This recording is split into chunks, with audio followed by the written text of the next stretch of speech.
connection you made with the Igulim and Yashar.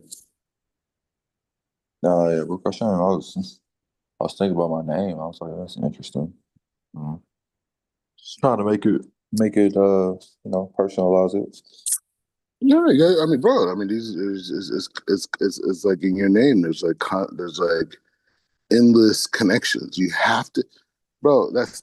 I think that's one of the big things that we're talking about with this Adam Kadmon consciousness. Is like everything's open. Everything's open, right? Everything is, you know, everything is open to. Hold on, maybe I invite this one guy in the shoe. I'll see what happens. Shalom. Shalom, shalom. How are you? Well, Doing well. Rokato. Book of show. Hold on. I may invite one more person, see if he comes in. Okay. It's wild out here, man. All right.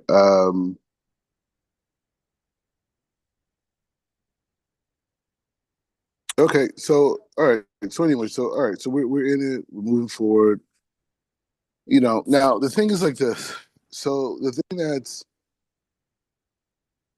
unique about the study with Otanel, which is different than the couples learning, right? So a lot of the couples learning is rooted in the concept of like, okay, one of the major concepts of everyone agrees with us, but Chief Rabbi Pentecost definitely agrees with this and supports this, is this idea of how important it is for couples to learn Torah together, right? And to be able to utilize the Torah and that exchange as a mechanism to build deeper connection, deeper intimacy, deeper understanding, more revelation, more vulnerability, more acceptance, more safety, more appreciation, just on and on, right? Yes.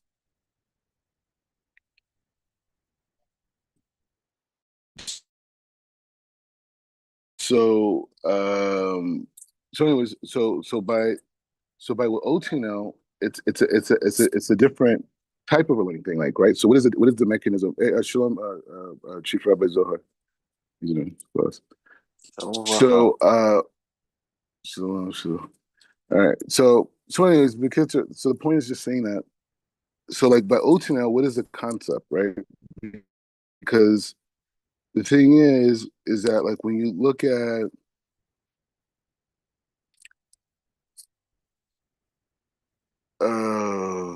when you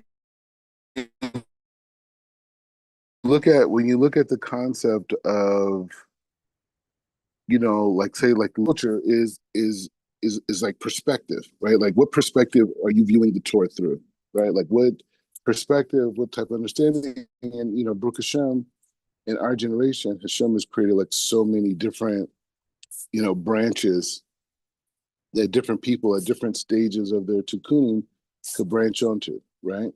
So by OT now, what we've been doing is that we say, okay, we're going to take this one particular Sadek and the Ramchal, right, Rabbi Moshe Lozato, and we're going to go and we're going to learn his frame of thinking as it relates to the Masurah, right?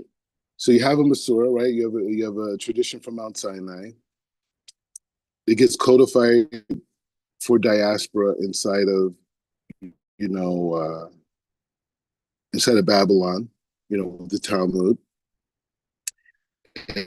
And so now that expression of living in diaspora and dealing with those complications, shalom, all those complications, now you're dealing with that reality outside of, you know, outside of Jerusalem, outside of Eretz Israel, right? And so that's where, this concept of Judaism really kind of like takes face and really expands, right? And it really gets understood in different ways. So a person comes into Torah. So what are they coming into, right? Like, what is the concept? Like when a person comes into Torah, like you're a teacher, right? A person comes into Torah.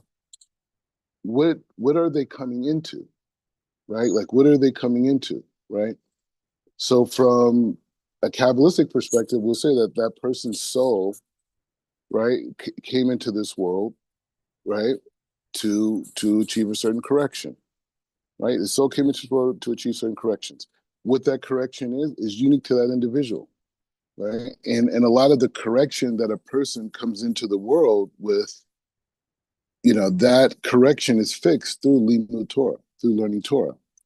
But the thing is like this: when we're talking about a soul of Israel, right? When we're talking about the Parsufim that are connected to Israel, we're saying that, well, those Parsufim have had other, incarnations, right? They have different, systems of thought, different processes. So a soul that's in 2025, that same soul could have existed in 1845, right? And they had a completely different life than they have in 2025, but it's the same soul, right? And so the learning that a person goes through, the learning that a person does in this lifetime is connected to the correction of their soul, right? And that's why a lot of the Kabbalists say, the focus on Kabbalah, the focus on Sod, really speeds up a person's, perfection, or correction in his lifetime, right? So with that being said, there's different souls that me as a teacher I'm going to come in contact with. So I can't limit that soul to one particular derek, but rather I got to give them keys to be able to explore the derek that works for them. Because if it was up to my teacher, say at yeshiva when I was at Or Sameach, I wouldn't be learning by, say, Chief Rabbi Pinchas, right? Because that's a different derek. But nevertheless, they're both important, and that's what my soul needed. Other guys that went to my shiva didn't need to learn by Chief Rabbi Pinchas, right? And so when we understand that perspective, then it's like, okay, well, then if we're saying that I don't know what this person's soul's tikkun is, but I want them to be able to have the adventure that I had to be able to figure out what that is, because there's people right now that are African American that are reincarnation of people who died in the Holocaust. People talk about it; it's a real thing, and not just African American, other backgrounds too. The soul comes back in different ways, right? And so people come back and want to be connected to Judaism, and it's just like, okay, well, this person is drawn to, Chassidut. Why? Because their soul's last incarnation was connected to that type of Torah, right? So my point is like this. So anyway, why is that important? So with OT now, it's like this: what they ultimately do in yeshiva is that they connect you to a particular rabbi, right? A particular person. Like it could be Rabbi Samson Raphael Hirsch. It could be, I don't know, if you go to a certain place, you could be the Balatanya. You could go somewhere. It could be Rabbi Nachman. You could be, the Shla. It could be the Ramchal. It could be, it's just tons of people. It's like it's endless people. The Or Chaim, right? Like all these people, they're huge people. So these people had a perspective. These individuals had a perspective, and so in his perspective, what they do is that they teach you how to align yourself with that particular perspective of that particular rabbi. Now, it's not saying that this rabbi that you're doing this with is your end all, right? But nevertheless, you're able to have a complete, clear system of thought, because a lot of people come into the Torah and it's departmentalized. So you have Musars over here, you have commentary on the Chumash is here, commentary on the Tanakh is here, you have the Gemara, you have, Rishonim, you have Achronim, you have all these different people, right? You have the Kabbalah, you have all these things.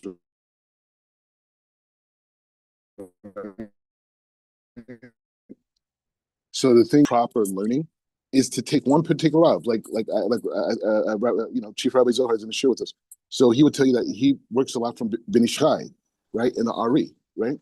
So the Ben Ish Chai and the Ari both have commentaries and outlooks on all the things I just talked about, right. So the outlook on the Mishnah, the outlook on the Gemara, the outlook on the Chumash, the outlook on the Musar, the outlook on Hashkafa, the outlook on Halacha, right?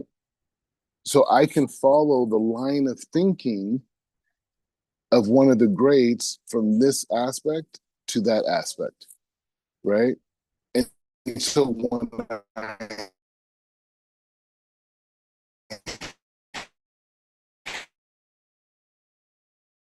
have that mechanism of thought, now I have the ability to learn. I don't know. Apologize if I'm saying too much, but he has a dude, right?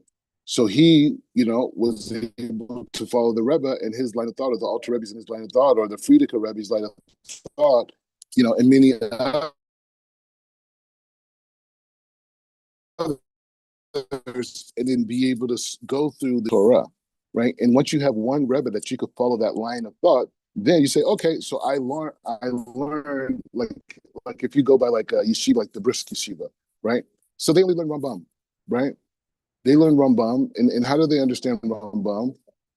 They understand like this: if you're reading a particular Gemara, this is Brisk, right? Brisk or Rebbe, the whole thing. So a whole big concept, right? Soloveitchik, the whole concept, right?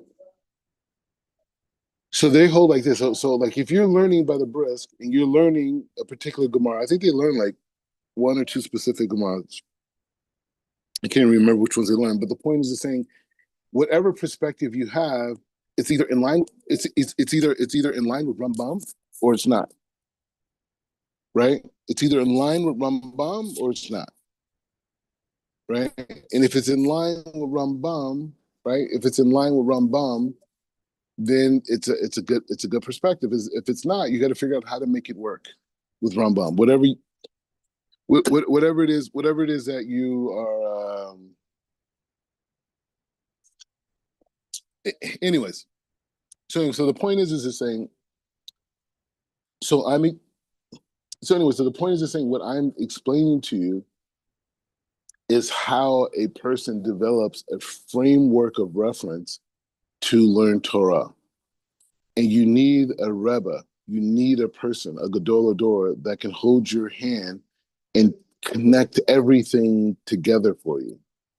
And once you see one person do it, then your eyes expand, right? After they ate from the tree, their eyes open, right? Once your eyes expand, then you could see that is the basis of all Torah learning. It's all based off of a perspective of a particular individual or a set of individuals at a particular point in history, at a certain set of conditions, and then from there, they developed a community, and that particular outlook became popular. And this is as we know today, Chabad being one of them, right? So with Otinel, so I've started him on the Ramchal. Why? Number one, Ramchal is that he is a combination of Kabbalah, but very technical, right? Which is kind of like the way Otinel, like the way he thinks in general, right? He's a very spiritual thinking guy, but he has a very technical job, right? So he has that he has that duality in his thinking process, right? So me being a teacher, seeing that like kind of like that's how he thinks, I said, well, this type of thinking process, because the Rav Kal is very spiritual, but his whole thing is creating systematic structures, right, around outlooks and different perspectives inside the Torah, like Musar. So we started with Mesilat Yesharim. So we did Mesilat Yesharim, and we started from cover to cover, right, from introduction to the end, and it was a battle, right? But we made it through. But the point is, we learned and completed the process with deep analytical discussions for months about Mesilat Yesharim and the details on character development and Musar and transformation of midot, right? And so through this process, we're cleansing ourselves. We've been cleansing ourselves for months and months and months going through it. And we've learned other things, and we break off into other parts depending on the holidays or whatever. But that's been mostly it, right? But the point is that he's grounded in that Musar. Now we go into that next paradigm, which we're learning Kilat Pirtki Chochma, right? which is in essence like I don't even know how to describe it. Like I mean, if you it depends on who you read in terms of commentating on what the Sefer is, whatever. But in my outlook, he is explaining the reason why we're Jews. You know what I'm saying? Like who we are as Jews, our understanding of human history, our understanding of historical history, our understanding of anatomy, our understanding of who we are as physical beings, how we got here, and all these different things, right? So, so, so that's where we're at right now. So I just want to explain that point so people understand. Like, so right now we finished Mishilai Shirarim, and then now we're in chapter 13 of Kilat Pirkei Chochma, right? That's where we're at now, right? So he's following a line of thought. Now he's going to be able to come back to other aspects of, Ramchal, and he'll understand his frame of thinking. Not that he's limited to Ramchal, but now he could go and learn the Alter Rebbe, and he's going to say, okay, what does the Alter Rebbe hold by halacha? What does the Alter Rebbe hold by musar? What does the Alter Rebbe hold for hashkafa? How does the Alter Rebbe hold by commentary on Pashad, on Rimis, on Drash, and Sod? How does the Rebbe understand the Gemara? How does he understand the Mishnah? So he will have that, right? And that's how a person becomes intellectually independent and they're learning. I could spoon feed you pieces and from here and there and bring other people's wisdom. And then you look at me and be like, wow, my teacher has so much wisdom, right? Wow, you know what? I'm your follower, right? But I wasn't trained to be like that, right? I was trained inside of the Jewish community, which is like, it's not like everybody's a Torah teacher. You know what I'm saying? And so I'm just taught to teach the tradition. That's all I know. I don't know how to be a cult leader. You know what I'm saying? Like, I don't, I mean, I have no desire for that. You know what I'm saying? I just want to bring God's light into the world. And then, after 120, I go into the next reality. You know what I mean? Whenever Hashem decides that's the right time. So that's my personal thing, and I will say that's the chief rabbinate of Africa. All the rabbis, Rabbi Zohar, who's in this class with us, Chief Rabbi Zohar, the class.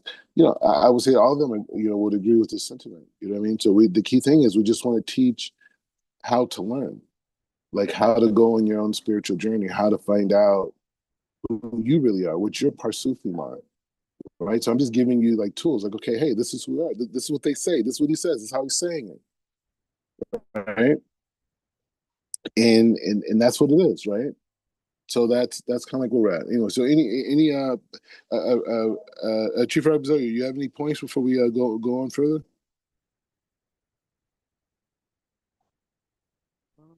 Not at all. Carry on. All right, cool. All right. Okay. Okay. So right now, okay. So we're in chapter. We're in chapter 13, and I'll bring it up really quick. So yeah. Okay. So this is the thing. Okay. So this is the point. The point of this point of discussion is saying that, like, it's a really interesting point because like Chief Rabbi Zohar and Chief Rabbi Pinchas, so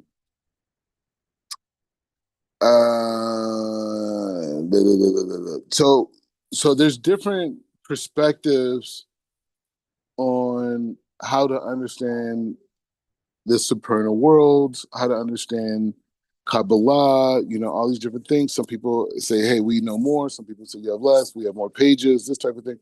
Whatever, it's a big discussion, right? But my point of discussion is for the student to fall in love with the learning and the mystery and making comparisons, right? So I could learn the Ari and I could learn the Ram Call's perspective, and I could do investigation and see how they both came to these different conclusions on these perspectives, right? So I don't even know where to start. We did a whole class yesterday. I apologize, for people who are new right now. We did a whole thing yesterday with a review And the day before that, I think we even did like a review. So we're like finally on 13. And what we're dealing with is a so had temanot, right? And Miriam had different leafy. Like so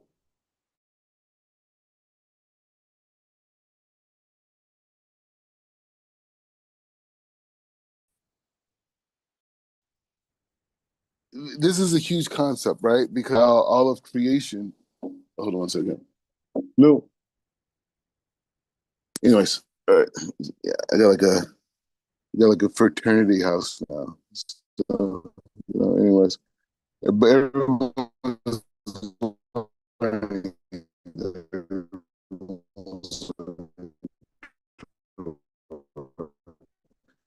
I'll tell you this.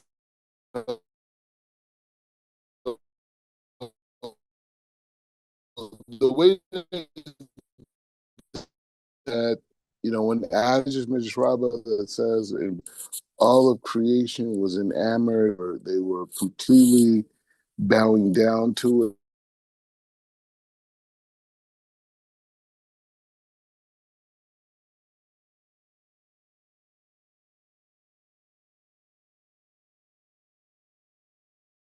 The whole thing to the point that the Shem had to put everyone connected to it, everyone accepted it. Okay. But now when I learned the Ramchal's perspective, I learned it in a new way. So why? Because Ramchal says like this, he says there's Hashem, right? There's Hashem, and there's Hashem, and then there is the Ein Sof, right? So Hashem is beyond our imagination. We can't compare. The Ein Sof is an expression of Hashem, right? It's an expression. We talked about this yesterday. It's one of many expressions of Hashem, but we only know about the frame of the Ein Sof, right? So within the Ein Sof, this is Ramchal Shita. So someone will say, hey, we learn it differently. Okay, fine, you learn it differently. Go ahead. I'm not in like totalitarian Judaism, you know what I mean? It's just like I was taught to learn different perspectives and appreciate. That's the whole purpose of Gemara study, right? To learn the pasuk and to see what the different Rishonim say, and once you get to that place, all right. Anyway, so the point's like this. So the Ramchal says that the Ein Sof is in essence a world of endless amounts of parsufim, endless amounts. As we said yesterday, parsufim are faces, and these faces are a combination of various lights, right? Okay. Some of those parsufim are revealed. What is this revealment? The world that we live in right now, right? So the world that we live in is basically an expression of parsufim themselves. The Ramchal teaches in the Sefer that the first parsufim, or the first level, or the first vessel to be revealed is the level of Adam Kadmon. Okay? Adam Kadmon is the level of the first revealment, and everything that exists in reality goes to the frame of Adam Kadmon. Adam Kadmon is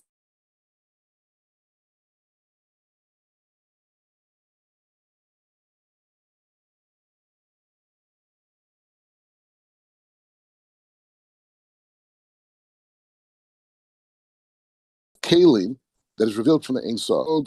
This dynamic that he's speaking of is world of Adam Kadmon, right? So in the frame of Adam Kadmon, the way the Ramchal is teaching it is that way that vessel is expressing itself is in shapes, right? That first expression of parsufim is expressing itself as shapes. So what does the Kli look like? I don't know what the Kli looks like in the supernal worlds. I have no idea. The Ramchal is explaining that this Adam Kadmon is expressed in shapes. And the shapes consist of circles and straight lines. And within these straight lines and within these circles, there's different dimensions within them. And from there, we could see that within these structures, that we can understand the totality of creation. right? So how does this help us explore with this midrash? Because when man is created in the frame of Adam Kadmon, the expression of man in Malchut, the way that this light of man comes into this world, when it expresses itself physically as Adam Kadmon, meaning that we have legs and arms and neck and a circular face and a circular head and feet and all these different dimensions. Why? Because we are expressing the world of Adam Kadmon in this world, because we are the highest light that's being revealed by the Creator, and Malchut is mankind, and man, the highest light as it comes in from the Ein Sof is Adam Kadmon. So it comes together in the physical expression of man, right? So that's what it is. So when man is created, now we understand why creation bowed down to it. We understand it because creation saw itself inside of the creation of man. And they saw everything else as well, right? Because we're talking about the celestial man at this point. So they see this creation of man, I'm like, wait, I'm in there, you're in there, this is in there. Oh my God, this is unbelievable. Why? Because that's what it was expressing Adam Kadmon. Okay, so let's go into it. So it says like this. So the way the Ramchal is teaching this is in the frame of prophecy. I'm saying this, he's out of this planet. So he says the underlying spiritual form seems in prophecy. I read a little Hebrew for you, right? So you see that last line, it says, Vesim el mavim venimsa. Vekin kol ashar. So he says, an underlining spiritual form seen in the prophecy shows things in accordance with the nature of each particular form as it actually appears in the lower world. Just read that again. The underlining spiritual form seen in prophecy. That's where we're at right now. The Ramchal is using the ability to understand how prophets understood prophecy, because he starts this whole sefer. That's what I'm saying. You jumping in it. You know, I mean, OT because every class that I go with OT I'm giving a different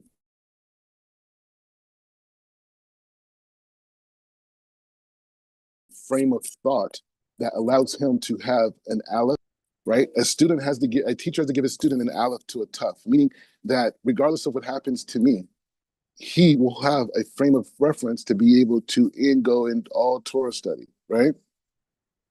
So right now we're in this frame, but if you were learning with us before, you'll understand the world that he's created for us even to get here, right? And so what he's saying in essence is that he's teaching us to understand how the universe works by understanding how a prophet understands prophecy. And he derives from Rambam, and he says from Rambam that the Rambam says, he quotes him in I want to say maybe his Mishnah Torah or whatever, but I don't know if it's Mishnah Torah, but the book, whatever Rambam talks about, prophecy, he talks about this idea that first the prophet sees the prophecy and then it's inscribed in his heart. So from there, he's going through this whole process of explaining to us how the prophet sees prophecy. And then from there, he's explaining to us how the universe is designed. That's where the Ramchal is at. That's why he's a master. Contemporary people are not writing like this. At best, they will bring you have Rabbi Sachs, blessed memory, but he'll bring a political point or a sociological point or psychological point. The Ramchal is teaching us about the universe that has no physicality, without limited language. He's teaching us that through the frame of how a prophet understands prophecy. This isn't normal how literature and information is given, right? So now he's saying that the spiritual form that the prophet sees is only a reflection of where the prophet is looking from, which is in the world of Malchut, as we learned earlier in other chapters. So if Ezekiel is seeing chariots, or this person is seeing lions, or this person is seeing doves, or this person, or even yourself, you see something in your dreams and you have prophecy, it's a prophetic experience. right? If you're clean, right? If you're clean, if you're bris milah and everything, you're clean, right? You have prophecy. That's why being married is so important. That's why you guys shall be davening for me to get married very soon, because the cleanliness allows me to be a channel, right? So he says, now he's breaking the image of the prophecy into two parts: Igul, which is circle, and Yashar, right? So those are the two structures. Now the mechanism is called histellalut,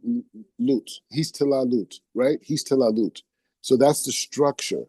But the two structures are Igul, which is circular, and Yashar, which is straight. So let's understand what these things are. He said, thus the circular Igul indicates the encompassing mode of government without the differentiation between Hesed, Gevurah, Tiferet, but rather like a general, like a cloud. The providence reflecting the distinctive quality of the particular sphere seen in form.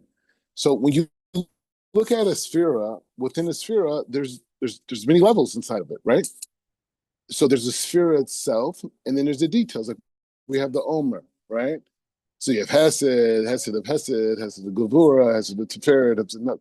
He's saying no, we're not dealing with that. When the prophet has a vision of a particular light, and it's in the frame of a circular dynamic, is reflecting the concept of the general frame of the sphere, right? The general frame of the sphere, right? He says, but rather a general, not that he says overall providence reflecting the distinctive qualities of the particular sphere seen in this form from the standpoint of the development, which is development just histellalut, is development. It's just a structure, right? So that's one structure. One structure is that it's a structure that's reflecting what we call the cloud, right? The general, the cloud. Now, the cloud, like meaning that this isn't a frame of Tiferet. This isn't a frame of Hesed. This isn't a frame of the Tinsphira. This is the frame of the worlds, right? Right? And so that frame of being able to see it in that conjunction, right? In that conjunction of being able to see that, like, okay, hey, you know what? There's a general frame of the energy. And then he says right here, on the other hand, the straight or upright form, yashar. So you have igulim, and then you have yashar, right? One is circular and one is straight. So what's the difference? He says, on the other hand, the upright form, the straight, the yashar indicates detailed government varying according to the requirements of Hesed, Gevurah, Tiferet, left, right, and center. So this idea of, and we learned earlier, right? We learned the concept of yashar is not just limited. It's understanding the particular, right? It's understanding the particular, right? It's understanding the particular, right? And the circle is understanding the general. But within that, we're understanding, when we understand the particular, we're understanding the different dynamics, and we're understanding the elevation points. So it's not just the details of Hesed, Gevurah, Tiferet, that's called, versus saying the 10 sphirot. Okay, we understand the sphirot. That would be in the frame of circle. But what is inside of the sphirot? That would be Yashar. That would be the particular. But also with the particular, there's elevation of going up and going down. As we're in a circular context, it shows the context of progression, of seasons, of continuation, right? So these are the two frames. But what's going to be expressed as we go further is that this is how we understand Adam Kadmon. Adam Kadmon expresses itself, if we had to draw it, perhaps, it would be a combination of circles and straight lines, because that's the world of Adam Kadmon. And so that's why that world is related to us as physical humans, because us as physical humans, we are expressing that world. That's why we have arms, legs, feet, heads, and the likes. That's why we have reproductive organs the way that we do. All this is expressing the aspect of Adam Kadmon as it relates to the rest of the world. What the Ramchal is establishing in the Sefer is that all of creation is under the governance of man. Ultimately, we have influence on all of creation. How?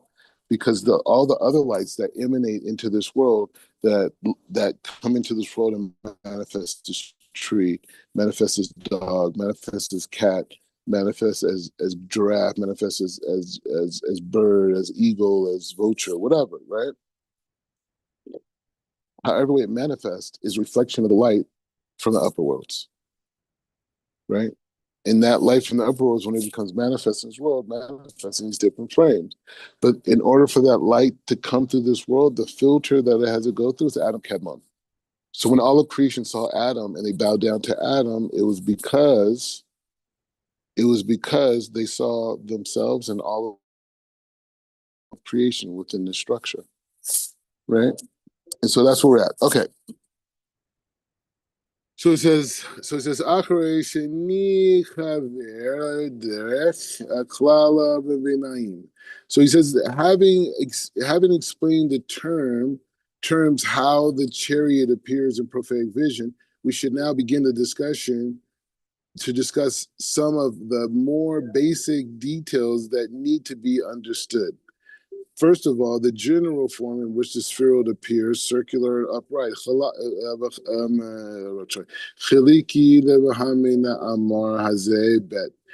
the proposition has two parts. The first part is spiritual form. So this is what he does. So what happens is now, there's two things going on the way the Sefer is written. So one, we read the general up here. This is the general theme of Ramchal's writings, right? Now here is one explanation of a particular commentator, and he's bringing us along as readers. And then here's another structure that's also the Ramchal's, but also is an explanation of a commentator. So when you see the broken in two parts, that's what the Ramchal does. But how it's explained is going to be one through understanding what the part is, but the explanation is going to come through the commentator, right? So it's a very interesting sefer. So the proposition has two parts. Number one, the spiritual forms. This discusses in general terms how the forms seen in the prophetic vision are to be understood. Number two, thus the circle. This explains the circular and upright linear schemes in which the throat appeared. Okay, so the first part, we're going to understand the spiritual forms, meaning that the discussion is in general terms, how the forms seen in the prophetic vision are understood. So you see in the prophetic vision, and how is it understood? The second part is the circle, right? So specifically going in on the spiritual form, he says this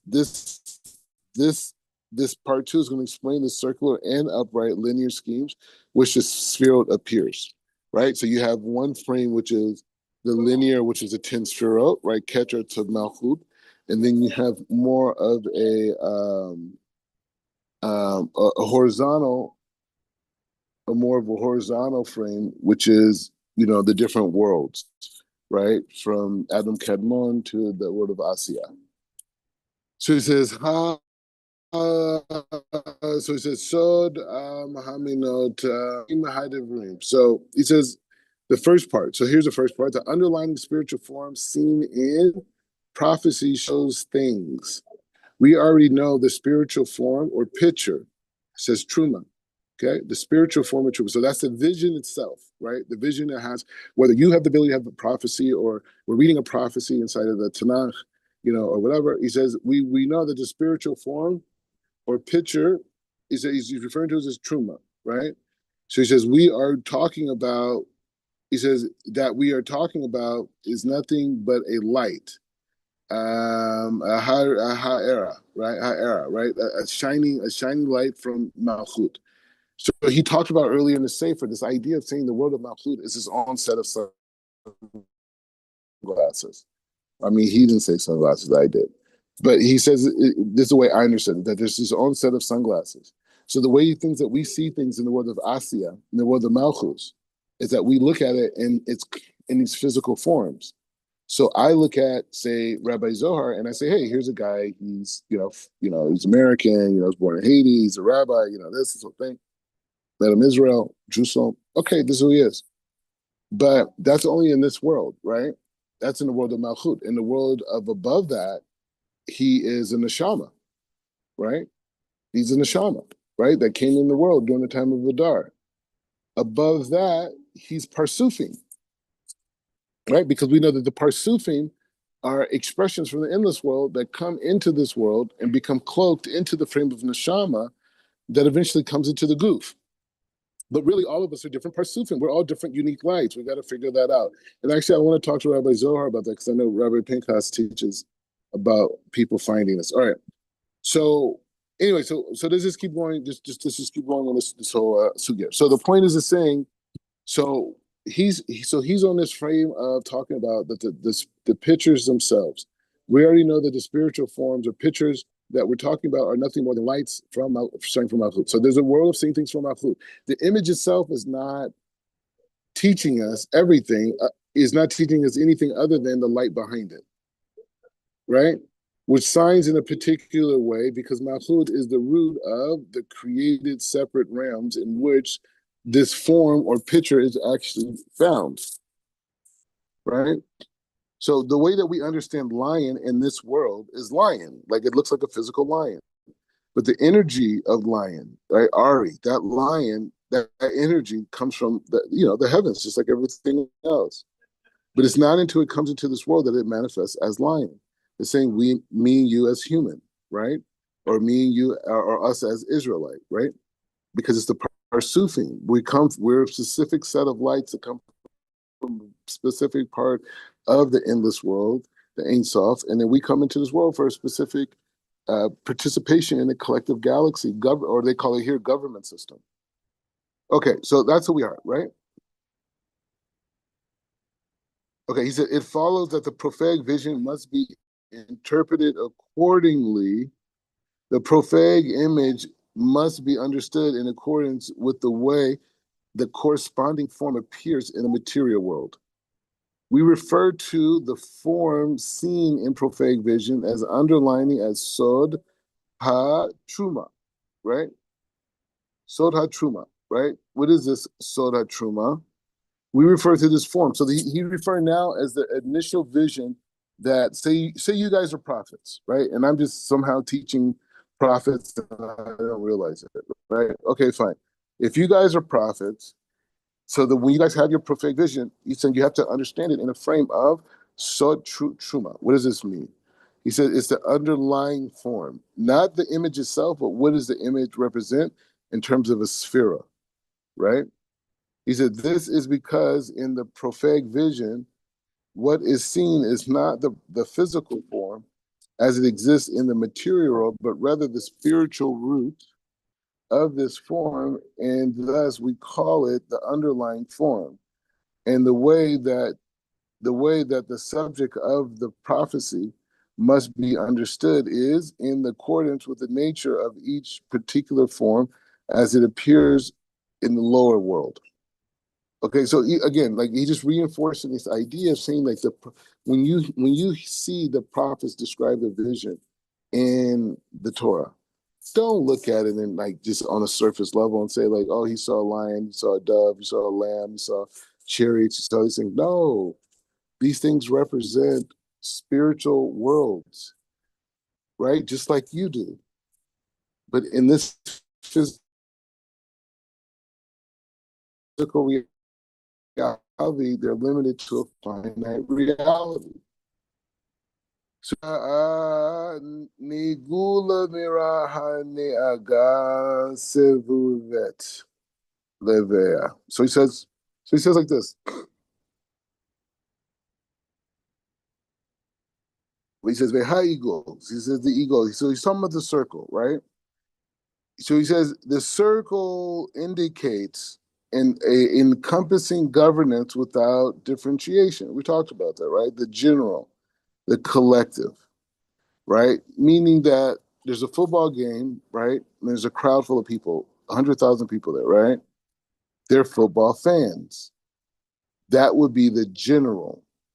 The specific would be, oh, well, some of those people are, Florida State fans, and some of them are USC fans, right? But that's the general, right? And then within those generals, some of those people are specific fans of specific players. So the general is what we're learning about right now, which is the general perspective. So he says, in this general point that applies to all the sphirot, they can all be both singular or straight or upright form. This is because as a order consisting of different levels, the spheroid may be viewed either in terms of causal chain through which one develops to another, like has it to Gevurah to Tiferet to Netzach to Hod Yesod, or in the way of the way they actually govern. Meaning that you can understand the general perspective from how the light is transmitted, or the different stages of light and what they represent. He says, Firush Asar Sefirot. So he says, in terms of the way that the 10 spheres manifest level by level. See, I be saying stuff before he say it. I say it before he say it. He says, in terms of the way that the 10 spheroid manifests the levels by levels, each succeeding spheroid is caused by and develop form the one above it. In this aspect, it is of no relevance that one spheroid inclines towards kindness while the other one inclines towards judgment. For although in terms of government, kindness and government, judgment act in partnership from the point of view of their development. Judgment emerges from kindness. So he's working how the spheroids work together, right? We know this. You guys are all geniuses. You know how the spheroid work together, but he's saying it over. He says judgment and kindness in partnership from the viewpoint of their development. Judgment emerges from kindness. Or you can say the opposite. From the development viewpoint, each successful spheroid is lower than the one above it. The spheroid of Gevurah, strength, develops out of Hesed, kindness. And thus the sages say the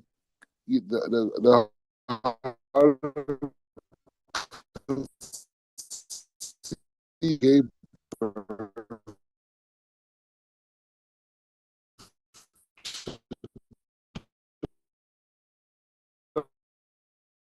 darkness. It says in the Midrash, neither higher below it.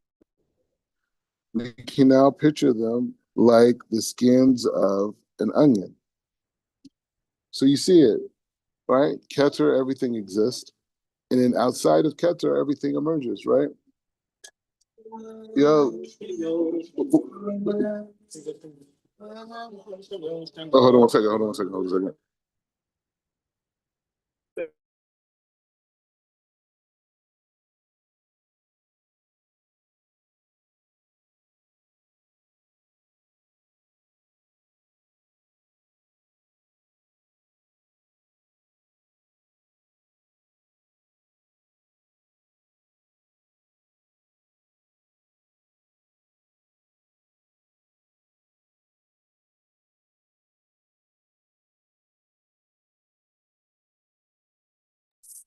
Can you guys hear me okay?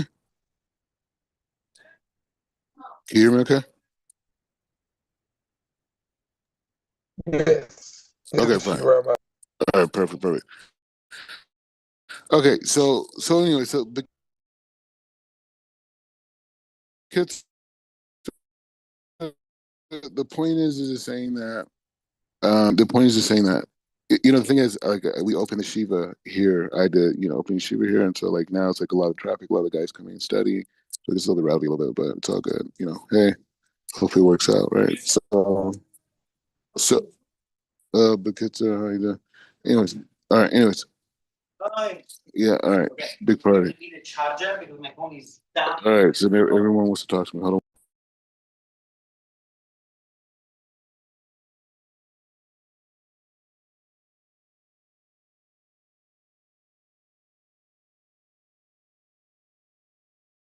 All right. Anyways, okay. So we're back in. So the point is just saying, let's go back to the page. It's saying that. So he's going through this process of.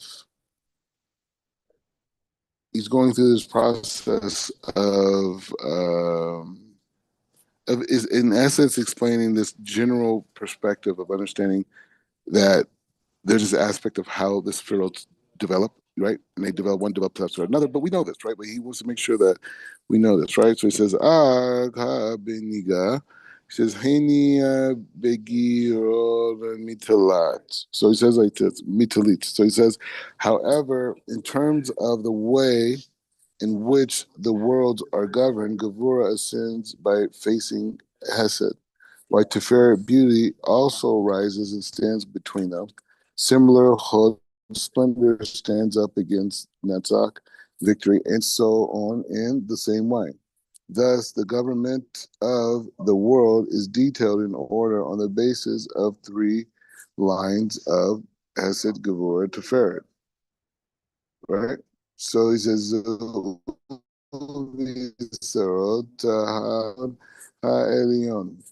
so since the supreme will wants to show the different aspects by means of seeing in the prophetic vision, he instituted these two forms, circle and straightforward.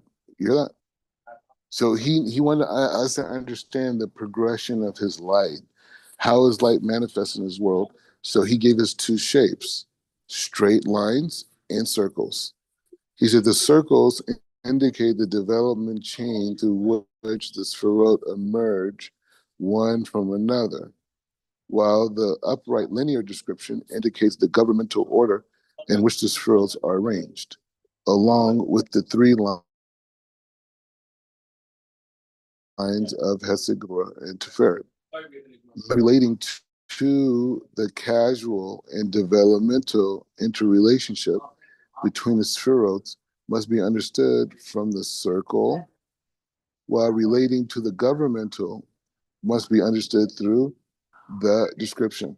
So that's an interesting point. So you can say like one level is the idea of understanding the frame of the spherot from the context of the overall theme, right? Which is say Hesed or Gevurah or Tiferet, and that could be understood in the frame of circle. But then the aspect of the properties of what they are and how they function and those idiosyncrasies, those dynamics could be understood through the frame of the straight line, right? So, hey, can you close the door? Close the door. Close the door. I'm managing cattle right now. Hold on one second.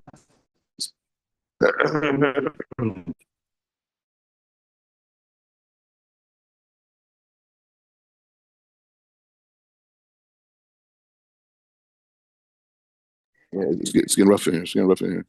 Anyways, okay, so we're gonna stop here. Okay, we're gonna stop here at this point. This is we're at part 10, but I want to hear some reflections, any thoughts. Anybody? Thank you, please.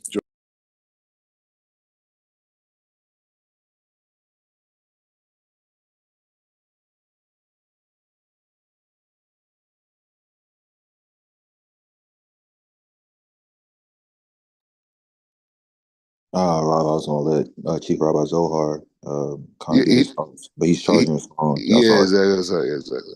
I won't be long with my response. Just kind of thinking on the Eagle and the Yoshir. It's kind of on the Eagle side of it. You correct me if I'm wrong. When you look at Yashar, Yaakov, Yashar, Yashar. I thought it was Yoshar. I thought it was a Yashar, but it's straight. Yashar. Yeah, the straight. Well, I'm thinking. Yeah. So if you go with the circular, you look at Yaakov Avinu when he made the lentils for the death of Abraham Avinu, and the circular government, it's her overall providence. It's not direct. It's not Hesed Gevurah Tiferet. So I was kind of thinking of that, and the lentil represents that we're all gonna, transition. It's eventually like that's a government that you can't get away from in a sense, but it's not specific. It's just like the laws of what Hashem created, kind of in a sense of like you look at Elohim, like that's the first um emanation in a sense that we see in Torah. And then when man's created, you see Hashem. So it becomes more specific in a way. So you have creation that's all Elohim, nature, Teva. And then you have the specificity with man. And you get to see the mercy and those aspects of Hashem. And even to the point where it's like how the Sephiroth are viewed, how they have to be clothed. And I was thinking of like the angels, when they come into this reality, they have to take on the form of man. Now that isn't their essence, that's not what they are, but that's how the light courses once it gets to this realm. So that's kind of what I was thinking about. Yeah, it's a big concept right there. That's a very you just brought out a very big. You like you go dig in the backyard and you upturn like a big plot of good soil. So that's a good plot. So that's a very big point.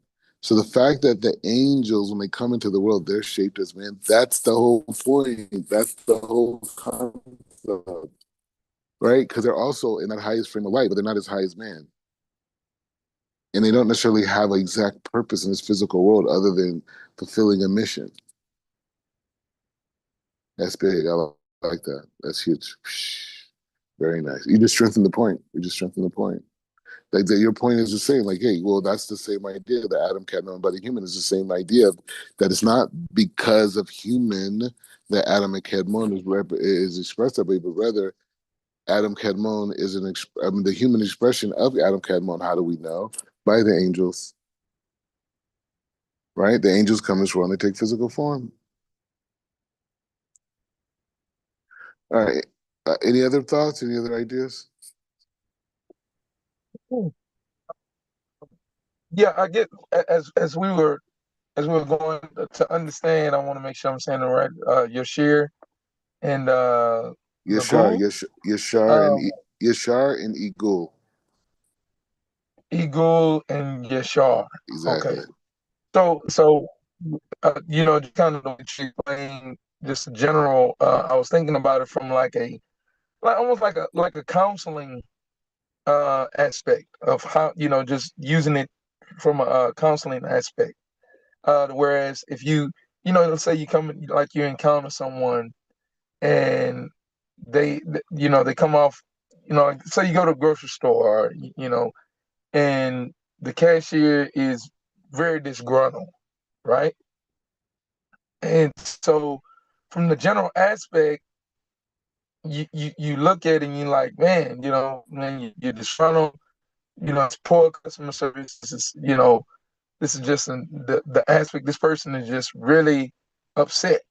But and so that would be the igul, me just kind of perceiving from that perspective, the general. Okay, but in taking the time just to stop and analyze and going into Yashir, um, I would tend to think like, okay, why is this person disgruntled? And just trying to understand what is true. It could have had a death in the family or something like that. And then from that aspect, I don't stop at the general, but I need to know what's governing, or what's guiding this response, and guiding like exactly what is really going on here.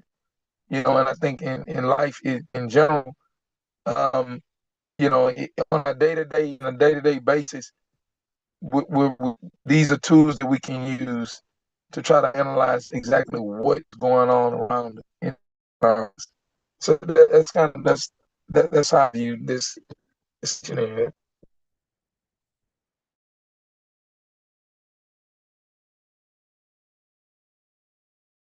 Yeah, no, but I like we're in it, and I think the key thing is the systematizing of say Otino's Torah perspective with the Ramchal, right? Going through his Sepharim in these different key areas, and then understanding the Ramchal's language and his method, and now using that as a method as a critique of other schools of thought.